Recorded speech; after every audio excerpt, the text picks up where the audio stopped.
திருச்செந்தூர் போகிறது அவருடைய தனிப்பட்ட விஷயம், ஷிரடி போகிறது அவருடைய தனிப்பட்ட விஷயம். அதை நம்ம மறுக்கவே இல்லை. இன்றைக்கு மதமும் ஆன்மீகமும் அரசியலாக்கப்பட்டுருச்சு. அப்போ நீங்கள் கோவிலுக்கு போகிறது கூட அரசியலாக்கப்படுகிற ஆபத்து இருக்கு. தேர்தலுக்கு முன்பு விஜய்க்கு இருந்த நெருக்கடியை விட தேர்தல் முடிவுக்கு பிறகு விஜய்க்கு ஏற்பட போற நெருக்கடி தான் மிக மிக அபாயகரமானது. யாரை ஆதரிக்கிறாரோ அவங்க தான் ஆட்சி அமைக்க முடியுங்கிற ஒரு சூழல் வரும்போது உண்மையில விஜய்க்கு தான் மிகப்பெரிய தளவு. கிளாம்பாக்கத்தில் கூடிய அந்த கூட்டம் இருக்குல்ல, அதை இவங்க பார்த்துருப்பாங்க. ஊருக்கு போனாங்கன்னா தமிழ்நாடு முழுக்க விசில் பறக்கும். இந்த சீப்பை ஒழிச்சு வச்சா கல்யாணம் நின்று போயிடுன்னு ஒருத்தன் நினைக்கிறான்னு வச்சுங்க, அவன் எவ்வளோ பெரிய அறிவாளியா இருப்பான். அப்போ இவங்களும் வேணாம் அவங்களும் வேணாம், நான் யாருக்கும் ஆதரவு தர மாட்டேன் அப்படின்னு சொன்னா மீண்டும் தேர்தல் வரும். ஆனால் தேர்தல் வருவதற்கு முன்பு கவர்னர் ஆட்சி அமல்படுத்தப்படும். கவர்னர் ஆட்சிங்கிறது நேரடியாக பாஜக தமிழ்நாட்டை ஆள்வதற்கு சமம்.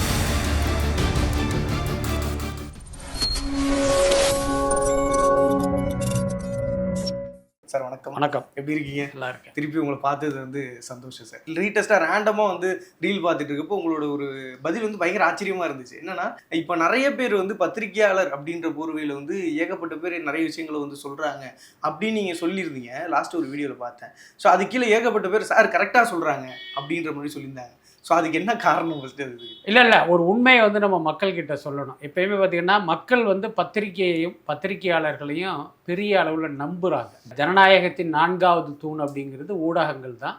அந்த நம்பிக்கை மக்களுக்கு இன்னும் இருக்குது. அதே நேரம் அந்த நம்பிக்கைக்கு தகுதியானவர்களாக இந்த ஊடகங்களும் ஊடக நிறுவனங்களும் ஊடகவியலாளர்களும் இருக்கிறார்களா அப்படிங்கிற ஒரு கேள்வி இருக்குது. எல்லாத்துக்கும் மேலே நாமும் அந்த துறையில் இருக்கோங்கிறதுனால மற்றவர்களை விட இங்கு நடக்கிற சுரண்டல்களும் மோசடிகளும் நமக்கு இன்னும் நல்லாவே தெரியும்.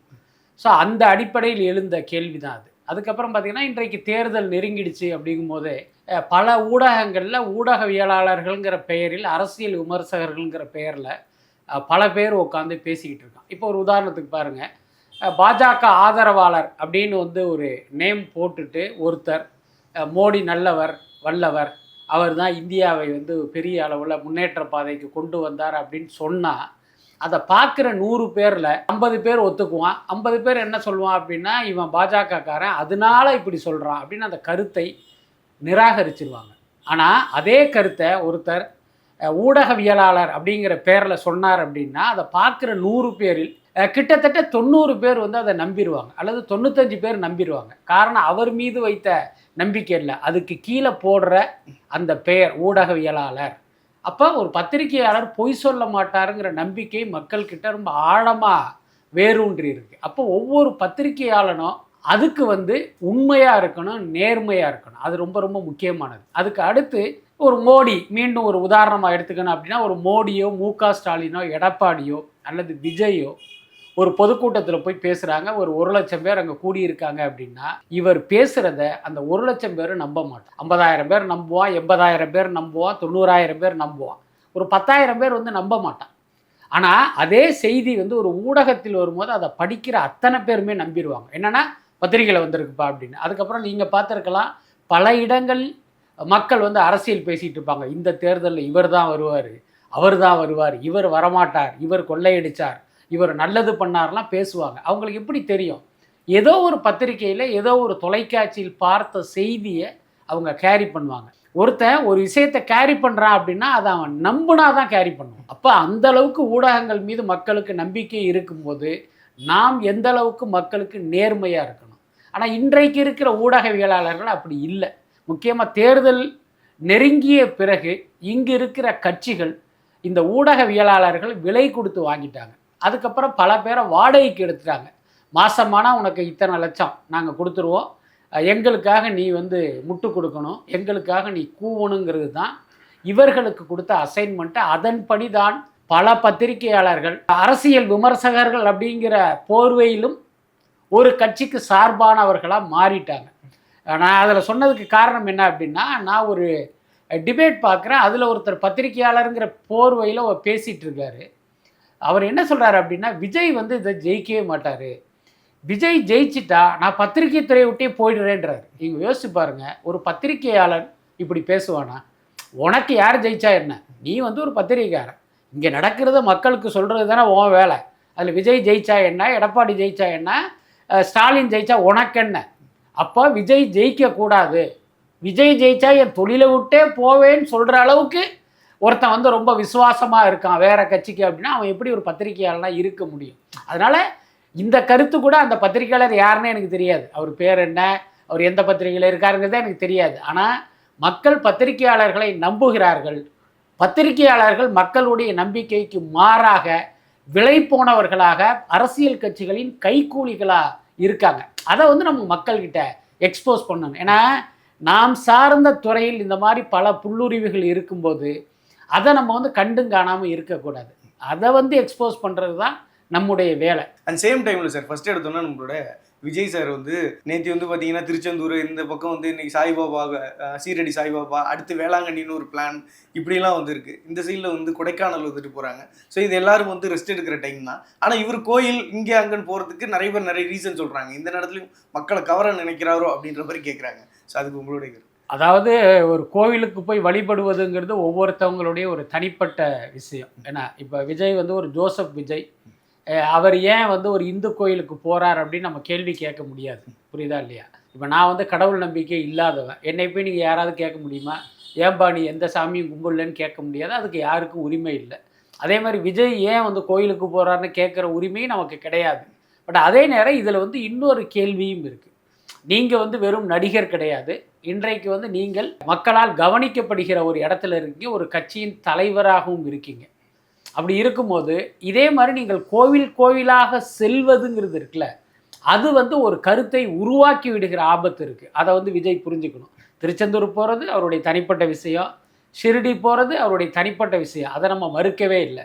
ஆனால் இந்த மாதிரி நீங்கள் கோவில் கோயிலாக செல்வதுங்கிறது உங்களுடைய அரசியல் ஆதாயத்துக்கான விஷயமாக அது மாறிவிடக்கூடாது. அந்த ஆபத்து இருக்குது. என்ன சொல்கிறேன் அப்படின்னா, ஏற்கனவே மதம் ஆன்மீகம்ங்கிறது ஒவ்வொருத்தருடைய தனிப்பட்ட விஷயமா இருந்தது. இன்றைக்கு மதமும் ஆன்மீகமும் அரசியலாக்கப்பட்டுருச்சு.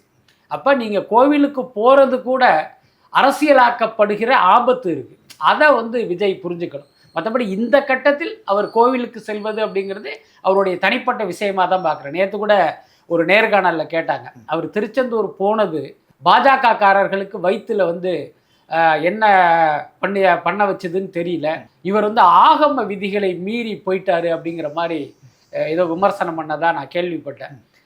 விஜய் வந்து திருச்செந்தூர் கோவிலுக்கு போகிறது ஆகம விதிகளுக்கு முரணானது அப்படின்னா அங்கே இருக்கிற குருக்கள்களுக்கு அது தெரியாதா என்ன? அப்படி இருக்கும்போது அவங்களே அப்ஜெக்ட் பண்ணியிருப்பாங்களே.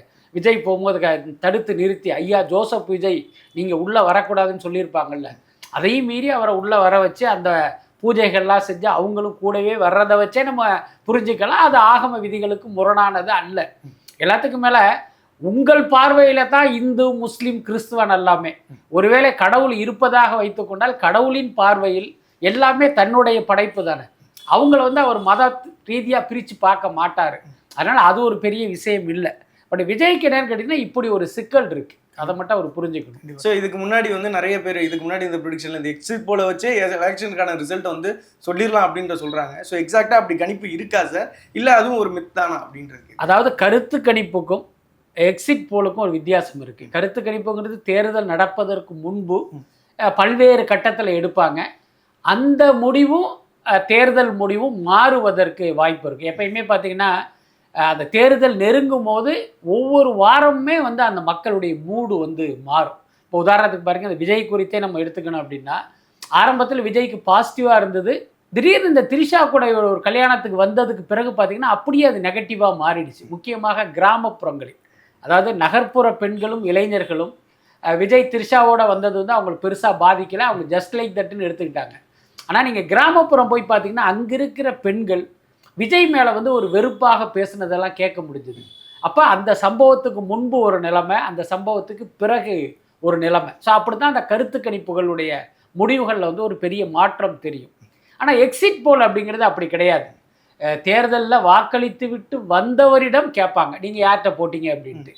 அது பெரும்பாலும் பொய் சொல்வதற்கு வாய்ப்பு இல்லை. இப்போ ஒருத்தர் விசிலுக்கு போட்டிருக்கான் அப்படின்னா வெளியில் வந்து நான் விசிலுக்கு போட்டேங்கிறதுல அவனுக்கு என்ன தர்ம சங்கடம் வரப்போகுது, அவன் பாட்டுக்கு சொல்லிட்டு போயிடுவான். நான் உதயசூரியனுக்கு போட்டேன், ரெட்டை இலைக்கு போட்டேன், விசிலுக்கு போட்டேன், நம்ம வெளிப்படையாக சொல்லுவான். அதை வச்சு தான் இந்த எக்ஸிட் போல் அப்படிங்கிற ஒரு முடிவை எடுத்துகிட்டு வருவாங்க. ஆனால் அதுவும் பல நேரங்களில் மாறி இருக்கு. என்ன காரணம் அப்படின்னா, வாக்களித்த அத்தனை வாக்காளர்களிடமே இந்த எக்ஸிட் போலுங்கிறது நடத்தப்படுறது இல்லை. இந்த ஒரு பானை சோற்றுக்கு ஒரு சோறு பதம்ங்கிற மாதிரி அதிலிருந்து வருகிற சில பேர்கிட்ட கேட்பாங்க. அந்த சில பேர் ஒரு குறிப்பிட்ட கட்சியை சொல்லி அதை வச்சு இவங்க ஒரு முடிவை எடுப்பாங்க. ஆனால் இவர்கள் கேட்காத பல பேர் வேறொருத்தருக்கு வாக்களிச்சிருப்பாங்க. அதனால் அதற்கும் எக்ஸிட் போலுக்கும் ஒரு வித்தியாசம் இருக்குது. ஆனால் இந்த முறை அந்த விசில் புரட்சி அப்படிங்கிறது தமிழ்நாடு முழுக்க நீக்கமர நிறைஞ்சதால் இந்த எக்ஸிட் போல் மேலேருந்து ஒரு பெரிய ஆர்வம் இருக்கு. இதுக்கு முன்னாடி இருந்த அரசியலில் வந்து இவர் விஜய் சார் எடுத்த ஸ்டாண்ட் வந்து நான் டிஎம்கே எதிர்க்கிறேன், பிஜேபியை வந்து அகேன்ஸ்ட் பண்ணுறேன் அப்படின்னு ஒன்று வருது. ஸோ நீங்கள் சொல்கிறபடி பாயிண்ட் எடுத்தால் 33 34 இடங்கள் மேபி ஜெயிச்சார்னா, ஸோ ஏதாவது ஒரு கட்சிக்கு வந்து நீங்கள் எடுத்தாகணும், ஸ்டாண்ட் எடுத்தாகணும் அப்படின்னு சொல்லிட்டு ஒரு முடிவு வந்துடும். இந்த சைடு எடுத்தால் டிஎம்கேக்கு அகேன்ஸ்ட் நிற்கிறீங்க, எப்படி சப்போர்ட் பண்ணுவீங்க? இந்த சைடு அகேன்ஸ்ட் பிஜேபின்னு ஒன்று வந்துடும். அப்படி ஒரு ஸ்டாண்டு வந்தால் பெரிய குழப்பம் வந்துடா சார்? ரொம்ப வெளிப்படையாக சொல்லணும் அப்படின்னா, தேர்தலுக்கு முன்பு விஜய்க்கு இருந்த நெருக்கடியை விட தேர்தல் முடிவுக்கு பிறகு விஜய்க்கு ஏற்பட போகிற நெருக்கடி தான் மிக மிக அபாயகரமானது. அந்த வார்த்தையை நம்ம பயன்படுத்துகிறேன். என்ன காரணம் அப்படின்னா, இப்போ நீங்கள் சொன்ன மாதிரி திமுக அதிமுக கிட்டத்தட்ட சமமான எண்ணிக்கையில் அவங்க சீட்டு எடுக்கிறாங்க. இப்போ விஜய் வந்து அதுக்கு மேலே ஒரு 25-30 எடுக்கிறதா வச்சுக்கோமே. அப்போ விஜய் யாரை ஆதரிக்கிறாரோ அவங்க தான் ஆட்சி அமைக்க முடியுங்கிற ஒரு சூழல் வரும்போது உண்மையில் வந்து விஜய்க்கு தான் வந்து மிகப்பெரிய தலைவலி. ஒரு பேச்சுக்கு சொல்கிறேன், இப்போ திமுகக்கு நான் ஆதரவு கொடுக்குறேன் அப்படின்னு ஒரு ஸ்டாண்டு எடுத்தால் எல்லாரும் என்ன சொல்லுவாங்க? எப்பா எலெக்ஷனில் வந்து திமுகவை தீய சக்தின்னு திட்டித்தானப்பா இப்படி ஒரு வெற்றியை நீ அடைஞ்சிருக்க, இத்தனை சீட்டில் ஜெயிச்சிருக்க, நீ எப்படி திமுகவுக்கு வந்து ஆதரவு கொடுக்கலாம்? அது மிகப்பெரிய தப்பாச்சு, உங்களுக்கு ஓட்டு போட்டவங்களுக்கே நீங்கள் துரோகம் பண்ணிட்டீங்களேங்கிற ஒரு விமர்சனம் வரும். அது கிட்டத்தட்ட ஒரு நியாயமான விமர்சனம் தான். ஏன்னா நீங்கள் போகிற இடமெல்லாம் திமுகவை தான் கழுவி ஊற்றுனீங்க. அதை நம்பித்தான் அடடா திமுக ஒரு ஊழலாச்சு, அதற்கு முடிவு கட்டுவதற்கு விஜய் வந்துட்டாருன்னு தான் உங்களுக்கு ஓட்டு போட்டாங்க. இப்போ நீங்கள் திருப்பி போய் அவங்களுக்கு ஆதரவு தெரிவித்து மீண்டும் அவங்கள உட்கார வச்சா மீண்டும் திமுக ஊழல் செய்வதற்கு நீங்களே வந்து ஒரு வழி அமைச்சு கொடுத்ததா ஆயிடும். அப்போ மீண்டும் ஊழல் ஆட்சி வராமல் இருப்பதை தடுப்பதற்காக அதிமுகவுக்கு ஆதரவு கொடுக்குறதா வச்சுக்குவோம். அங்கே யார் இருக்கா? பாஜக இருக்குது. இப்போ எல்லாரும் என்ன சொல்லுவாங்க? நம்ம இவ்வளவு நாள் பிஜேபியுடைய பி டீம்னு சொன்னோம், சரியாயிடுச்சு பார்த்தீங்களா, பாஜக கூட்டணிக்கு இவர் ஆதரவு கொடுக்குறாருன்னு சொல்லுவாங்க. அதுக்கு அடுத்து பாஜக இந்த தமிழ்நாட்டுக்குள் வந்து ஒரு ஆட்சி அதிகாரத்தை கைப்பற்றுவதற்கு நீங்களே காரணம் ஆயிடுவாங்க. அப்போ அதுவும் தப்பாயிடும். அப்போ விஜய் என்ன செய்ய முடியும்? அப்போ இவங்களும் வேணாம் அவங்களும் வேணாம், நான் யாருக்கும் ஆதரவு தரமாட்டேன் அப்படின்னு சொன்னால் மீண்டும் தேர்தல் வரும். ஆனால் தேர்தல் வருவதற்கு முன்பு கவர்னர் ஆட்சி அமல்படுத்தப்படும். கவர்னர் ஆட்சிங்கிறது நேரடியாக பாஜக தமிழ்நாட்டை ஆள்வதற்கு சமம். ஏற்கனவே இங்கு ஒரு மக்களாட்சி நடக்கும்போதே கவர்னர்கள் வந்து என்ன மாதிரி சேட்டை பண்ணுறாங்கிறத பார்த்தோம். ஆர்.என். ரவி என்னவெல்லாம் பண்ணார், அவர் ஒரு முதலமைச்சராக இங்கே இயங்கியதெல்லாம் நம்ம பார்த்தோம். அப்போ இங்கே முதலமைச்சரே இல்லாமல் முழுக்க முழுக்க கவர்னருடைய கட்டுப்பாட்டுக்குள் ஒரு ஆட்சி அப்படின்னா கண்டிப்பாக அது ஒரு பிஜேபி ஆட்சி தானே.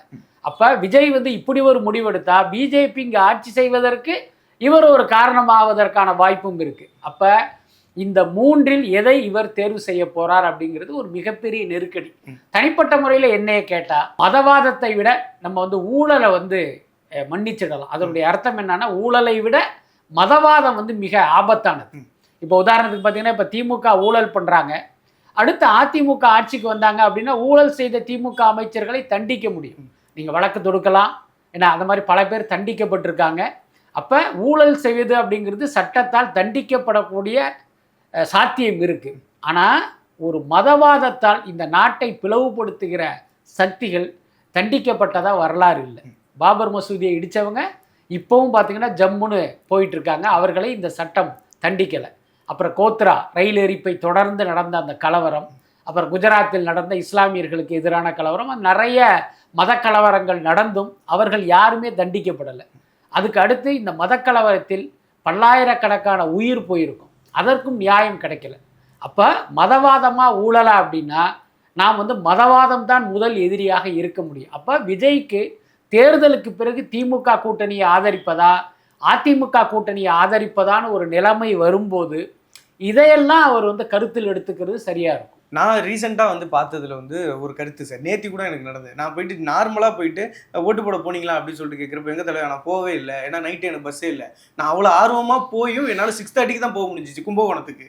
என்னால் போக முடியலன்னு சிக்கன் ரைஸ் போடுறவர் வருத்தப்படுறாரு. ஏன்னா அன்னைக்கு நடந்த பிரச்சனை அவ்வளோ பெரிய பிரச்சனை, எங்களுக்காக யாரும் பேசலன்றதையும் அவர் சொல்லியிருந்தார். நான் அப்போ அதை தான் உங்கள்கிட்ட நான் அட்ரஸ் பண்ணி கேட்க விரும்புகிறேன். அன்னைக்கு நைட்டு ஏன் பஸ் கிடைக்கல, பஸ் இல்லையா, இல்லை திட்டமிட்டு நடக்கப்பட்டதா அப்படின்னு, ஏன்னா அவ்வளோ பேர் பேசியிருந்தாங்க. அதான் அந்த சம்பவத்தை பார்க்கும்போது இது திட்டமிட்ட சதியாக தான் நான் நினைக்கிறேன். அதுக்கு ஒரு காரணம் இருக்குது. என்னென்னா, பொங்கல் தீபாவளி போன்ற பண்டிகை நாட்களில் மக்கள் வந்து அவங்க சொந்த ஊருக்கு போவாங்க. அப்படிங்கும்போது கூடுதலாக பஸ்ஸுகளை வந்து இயக்குவாங்க. அது எல்லா காலத்துலேயும் நம்ம பார்த்துருக்கோம். அதே மாதிரி தேர்தலுக்காக பல பேர் சொந்த ஊருக்கு போவாங்கங்கிறது இந்த அரசுக்கு தெரியும். ஒரு புள்ளி விவரம், 19 லட்சம் பேர் சென்னையிலிருந்து வெளியூர்களுக்கு போனதாக வந்து ஒரு தகவல் இருக்குது. அந்த 19 லட்சத்தில் 9 லட்சம் பேர் ட்ரெயினில் போனதாக நீங்கள் வச்சுக்கிட்டாலும் 10 லட்சம் பேர் பஸ்ஸில் தானே போவாங்க. அப்போ அதற்கான பஸ்ஸுகளை வந்து அரசு தானே ஏற்பாடு பண்ணியிருக்கணும். நீங்கள் தான் சொல்கிறீங்க ஆம்னி பஸ்ஸில் வந்து அதிக கட்டணம் வசூலித்தால் நடவடிக்கைங்கிறீங்க. அதை அவங்க காதிலே வாங்குறது இல்லை. 500 ரூபா டிக்கெட்டை 2000 ரூபாய்க்கு விற்கிறாங்க. இங்கே யார் மீதும் நடவடிக்கை எடுக்கலை. அப்போ மக்களுக்கு நியாயமான கட்டணத்தில் அவங்க சொந்த ஊர் போகணுன்னா அரசு பஸ்கள் தான் ஒரே வழி. ஆனால் அதை வந்து இவங்க ஏற்பாடு பண்ணலை. எனக்கு தனிப்பட்ட முறையில் என்ன தோணுச்சு அப்படின்னா, கிளாம்பாக்கத்தில் கூடிய அந்த கூட்டம் இருக்குல்ல, அதை வந்து இவங்க பார்த்துருப்பாங்க. அந்த ஏஜ் குரூப்பை பார்த்துருப்பாங்க. எல்லாமே சின்ன சின்ன பசங்க, எல்லாமே இளம் பெண்கள். என்ன ஆக இது எல்லாமே விசிலுக்கான வாக்குகள். அப்போ இவங்க ஊருக்கு போனாங்கன்னா தமிழ்நாடு முழுக்க விசில் பறக்கும். அப்போ இவர்களை வந்து எப்படியாவது தடுத்து நிறுத்தணும். என்ன வழி, பஸ்ஸு அங்கே அனுப்பாதீங்க அப்படின்னு ஒரு முடிவுக்கு வந்திருப்பாங்க. அதுக்கு வாய்ப்பு இருக்குது. ஏன்னா இத்தனை பேர் நிற்கிறாங்க, குறைந்தபட்சம் அதில் பாதி பேருக்காவது பஸ் கிடச்சிச்சின்னா நம்ம லாஜிக்காக நம்பலாம். அவங்க வந்து பஸ்ஸு கரெக்டாக தான் ஏற்பாடு பண்ணாங்க. கூட்டம் அதிகமானதால் நிறைய பேருக்கு கிடைக்கலன்னு நம்ம எடுத்துக்கலாம். ஆனால் அங்கே நடந்தது அது இல்லை. நீங்கள் சொன்ன மாதிரி கும்பகோணத்துக்கு போனது மட்டுமே 6:30 மணிக்கு இல்லை. நான் நிறைய பேர் சொல்கிறத கேட்டிருக்கேன். அவங்க ஊருக்கு போகும்போதே 6 மணிக்கு மேலே ஆயிடுச்சு. முதல் நாள் நைட்டு கிளம்பி அடுத்த நாள் ஈவினிங் 6 மணிக்கு மேலே தான் ஊருக்கே போய் சேர்ந்துருக்காங்க. இவங்க போனது வந்து கல்யாணத்துக்கோ காது குத்துக்கோ கிடையாது, வாக்களிப்பதற்காக போயிருக்காங்க. அப்போ அந்த வாக்குப்பதிவு முடிந்த பிறகு தான் இவங்களால் அங்கே போய் ரீச் ஆக முடியுது. அப்படின்னா இது எப்படி தற்செயலாக இருக்க முடியும்?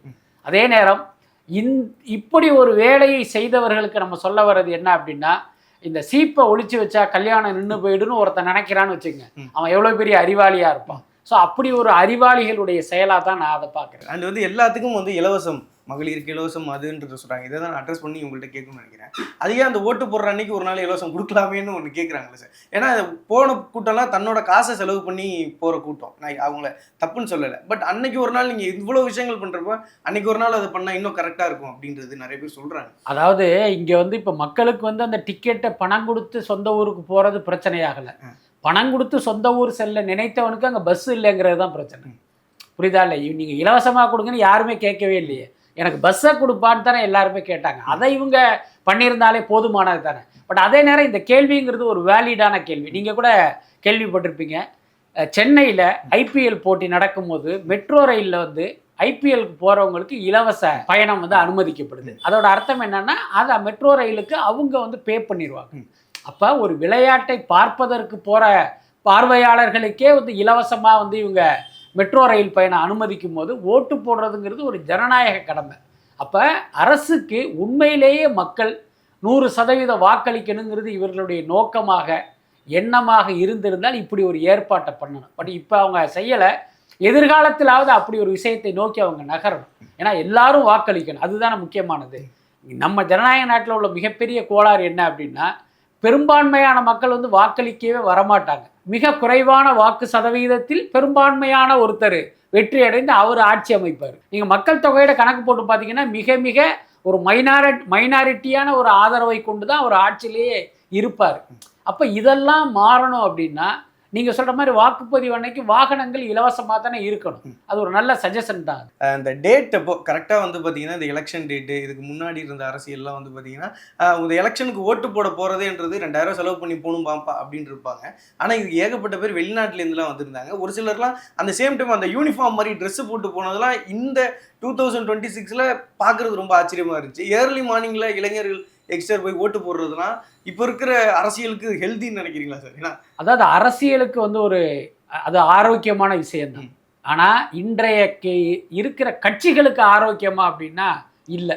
ரொம்ப வெளிப்படையாக சொல்லணும் அப்படின்னா இந்த இளைஞர்கள் ஒரு பேரெழுச்சியாக திரண்டு வந்து வாக்களித்தது உண்மையிலே பார்த்தீங்கன்னா நம்ம ஜனநாயகத்துக்கு வந்து ஒரு நல்ல விஷயம் தானே. கடந்த காலங்களில் என்ன நடந்துச்சுன்னா 60% 70% வாக்கு நடக்கும், 75% நடக்கும், மற்ற பேர் வரமாட்டாங்க. என்னென்னா எவன் வந்தாலும் கொள்ளையடிக்க போகிறான், நம்ம போய் இதுக்கு ஓட்டு போடணும் அப்படிங்கிறது ஒரு காரணமாக இருக்கும். அதுக்கப்புறம் இந்த வெயிலில் போய் நிற்கிறதா, இந்த க்யூவில் போய் நிற்கிறதா அப்படின்னு பேசாமல் படுத்துக்குவாங்க. அப்புறம் நம்ம ஓட்டு போட்டு தான் இந்த நாட்டில் வந்து ஆட்சி மாற்றம் ஏற்படுமா அப்படின்லாம் நினைக்கிற கூட்டம் எப்பயுமே இருக்கும். அப்படி இல்லாமல் நாமும் வாக்களிக்கணும் அப்படின்னு மக்கள் திரண்டு வர்றது இருக்குல்ல, அது உண்மையிலே ஒரு மிகப்பெரிய மாற்றம். ஆனால் ஒரு உண்மையை நம்ம ஒத்துக்கணும், இந்த மாற்றம் இன்றைய இளைஞர்களிடம் ஏற்பட்டதற்கு விஜய் தான் காரணம். அதை வந்து நம்ம மறுக்கவே முடியாது. இன்றைக்கி உட்காந்து இதுக்கு எஸ்ஐஆர் தான் காரணம் அப்படிங்கிற மாதிரி இதை வந்து மடைமாற்றுகிற வேலையை வந்து சில அரசியல் விமர்சகர்கள், என்ன நான் ஏற்கனவே சொன்ன மாதிரி அரசியல் கட்சியின் கைக்கூலிகள் இப்படி ஒரு நேரேட்டிவ் செட் பண்ணுறாங்க. எஸ்ஐஆர் ஒரு காரணம், அதில் மாற்றம் இல்லை. ஆனால் இந்த அளவுக்கு வாக்குப்பதிவு உயர்ந்ததற்கு விஜயினுடைய வருகை தான் காரணம். இப்போ நீங்கள் சொன்ன மாதிரி வெளியூரிலிருந்து வாக்களிக்க போனது மட்டும் இல்லை, வெளிநாட்டிலிருந்து நீங்கள் வந்தாங்கன்னு சொன்னீங்களா, அதை நான் கண்ணால் பார்த்தேன். ஜனநாயகன் படத்தினுடைய ஆடியோ லான்ச்சுக்கு மலேசியா போயிருக்கேன். அங்கே பல பேர் நம்மளை சந்திக்கிறாங்க. அதில் சில பேர் பார்த்திங்கன்னா லண்டன்லேருந்து வந்திருக்காங்க, யூஏஇலேருந்து வந்திருக்காங்க, மற்ற கல்ஃப் கண்ட்ரீஸ்லேருந்து வந்திருக்காங்க. அவங்கெல்லாம் என்ன சொல்கிறாங்க அப்படின்னா, நாங்கள் வந்து வாக்களிப்பதற்காக சார்ட்டர்ட் ஃப்ளைட் பிடிச்சி வச்சுருக்கோம், ஏன்னா இதுக்காக ஒரு சிறப்பு விமானமே நாங்கள் புக் பண்ணி வச்சுருக்கோம். அதுக்கடுத்து ஒரு நாட்டிலேருந்து வந்தவர், சார் எந்த நாடுன்னு எனக்கு ஞாபகம் இல்லை, சில பேர் பார்த்திங்கன்னா குறைவான சம்பளத்தில் அங்கே வேலை பார்க்குறாங்க, ஆனால் அவங்க ஓட்டு போட வரணும்னு நினைக்கிறாங்க. அவ்வளோ பெரிய தொகையை இமீடியட்டாக எடுத்து வைக்க முடியாதுங்கிறதுனால கிட்டத்தட்ட ஒரு வருஷமாக மாதம் 100 ரூபா 200 ரூபா மாதிரி காசு சேர்த்து வச்சுட்டு வர்றாங்களாம். எதுக்குடான்னா விஜய்க்கு ஓட்டு போடுறதுக்காக, இந்த சார்ட்டர்ட் ஃப்ளைட்டில் வர்றதுக்காக. ஸோ இந்த மாதிரியெல்லாம் சொன்னாங்க. அதெல்லாமே எனக்கு பெரிய ஆச்சரியமாக இருந்தது. அதான் இந்த விஜயின் வருகை அப்படிங்கிறது தமிழக அரசியலில் பார்த்தீங்கன்னா ஒரு பெரிய மறுமலர்ச்சியை ஏற்படுத்தியிருக்கு. அதில் எந்த மாற்றமும் இல்லை. Okay sir. அண்ட் வந்து சத்யராஜ் சாரும் அவங்க பொண்ணும் ரீசெண்ட் டைமில் ஏகப்பட்ட கருத்துக்கள் வந்து முன் வைக்கிறாங்க. அதுக்கு ஏகப்பட்ட பேர் ஆப்போசிட்டாக வந்து சொல்கிறாங்க. அந்த கருத்தை வந்து கரெக்டுன்னு நினைக்கிறீங்களா, தப்புன்னு நினைக்கிறீங்களா சார்? இல்லை, அது வந்து அவருடைய பார்வையில் அது சரியாக இருக்கும். பட் எனக்கு வந்து அதில் ஒரு பெரிய கேள்வி என்ன அப்படின்னா, சத்யராஜ் சார் நம்மளுடைய நெருங்கிய நண்பர், பல வருடங்கள் அவரோட வந்து பார்த்திங்கன்னா ரொம்ப அடிக்கடி தொடர்பில் இருந்த ஆளுனா, எனக்கு வந்து அவருடைய கருத்தியல் உட்பட எல்லாமே எனக்கு ஓரளவுக்கு தெரியும். அவர் வந்து தீவிரமான எம்ஜிஆர் ரசிகர். இன்னும் சுருக்கமாக சொல்லணும் அப்படின்னா, உலகத்தில் இருக்கிற எம்ஜிஆர் ரசிகர்களை எல்லாம் கணக்கில் எடுத்து அதில் யாருப்பா டாப் 10 எம்ஜிஆர் ரசிகர்னால் அதில் சத்யராஜ் ஒருத்தராக இருப்பார். அப்படிப்பட்ட எம்ஜிஆர் ரசிகர் இன்னைக்கு திமுகவுக்கு ஆதரவாக பேசுகிறது இருக்குல்ல, அதுவே நமக்கு வந்து உண்மையிலே ஒரு பெரிய அதிர்ச்சியாக தான் இருக்குது. பட் அதே நேரம் நான் என்ன யோசித்தேன் அப்படின்னா, பெரியார் கொள்கைகளை இன்னைக்கு பார்த்தீங்கன்னா எடுத்துகிட்டு வர்றது திமுகவாக தான் இருக்குது. அதிமுக வந்து பாஜக அடிமை ஆயிடுச்சு. இவர் எந்த அளவுக்கு எம்ஜிஆர் ரசிகரோ அதே மாதிரி பெரியார் கொள்கை மீது மிகப்பெரிய பற்று கொண்ட ஒருத்தர். அதன் காரணமாக கூட அவர் திமுகவுடைய ஆதரவாளர்களாக மாறி இருக்கலாம். அதுக்கப்புறம் அவருடைய மகள் திவ்யா சத்யராஜ் பார்த்தீங்கன்னா அதிகாரப்பூர்வமாகவே திமுகவில் இணைஞ்சிட்டாங்க. அதன் காரணமாக அவங்க திமுகவுக்கு ஆதரவான பல்வேறு விஷயங்களை பேசிகிட்டு இருக்காங்க. அதில் ஒரு கருத்தாகத்தான் இப்போ அந்த மேரேஜ் இல்லை அந்த வாழ்க்கையை பற்றி பேசியிருந்தாங்க. அதையும் வந்து அவர் ஆதரிக்கிறார். சத்யராஜை பொறுத்த வரைக்கும் பார்த்தீங்கன்னா அந்த மற்ற நடிகர்களுக்கும் அவருக்கும் ஒரு பெரிய வித்தியாசம் இருக்குது. எல்லாத்துக்கு மேலே இன்னொரு உண்மையும் சொல்லணும் அப்படின்னா, நீங்கள் எவ்வளவு ஒரு தர்ம சங்கடமான கேள்வியை கேட்டாலும் அதை பார்த்தீங்கன்னா ரொம்ப ஒரு சாதுரியத்தோட பதில் சொல்கிறவர் தான் சத்யராஜ். அதுக்கு சமீபத்திய உதாரணம், இவர் விஜய்க்கு எதிராக பிரச்சாரம் பண்ணுறாரு, இவருடைய மகன் சிபிராஜ் விஜய்க்கு ஆதரவாக கருத்து போடுறாரு. அப்போ அது குறித்து இவர்கிட்ட கேட்குறாங்க, அது சரியானது தான், எங்கள் அப்பா வந்து ஒரு கருத்து சொல்லிட்டு இருந்தாரு, சினிமாவுக்கு போவாத, எம்ஜிஆர் பின்னால் போவாதேன்னு சொன்னார், நான் அவர் பேச்சை கேட்காம நான் எம்ஜிஆர் ரசிகராக இருந்தேன், அந்த மாதிரி ஏன் மகன் ஏன் பேச்சை கேட்காம விஜய் ரசிகராக இருக்கான், அது ஒன்றும் தப்பு இல்லை அப்படிங்கிற மாதிரி சமாளித்தார். தனிப்பட்ட முறையில் எனக்கே ஒரு அனுபவம் உண்டு. இவர் வந்து ஒரு மிகப்பெரிய பெரியார் கருத்துக்களை ஃபாலோ பண்ணுற ஒருத்தர், பெரியாருடைய பக்தர்.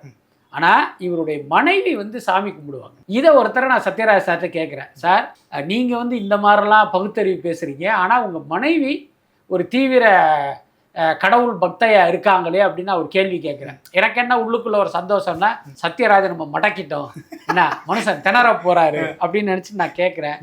ஆனால் ஒரு செகண்ட் கூட யோசிக்காமல் டக்குன்னு சொன்னார், அதே பெரியார் தான் பெண்ணுரிமை பற்றியும் பேசியிருக்காரு, என்ன அவங்களுடைய விருப்பங்களை வந்து நம்ம தடுக்கக்கூடாது அப்படிங்கிற மாதிரி பெரியார் சொல்லியிருக்காரு. அந்த அடிப்படையில் அவங்களுடைய உரிமையில் வந்து நான் எப்படி தலையிட முடியுங்கிற மாதிரி ஒரு பதில் சொன்னார்.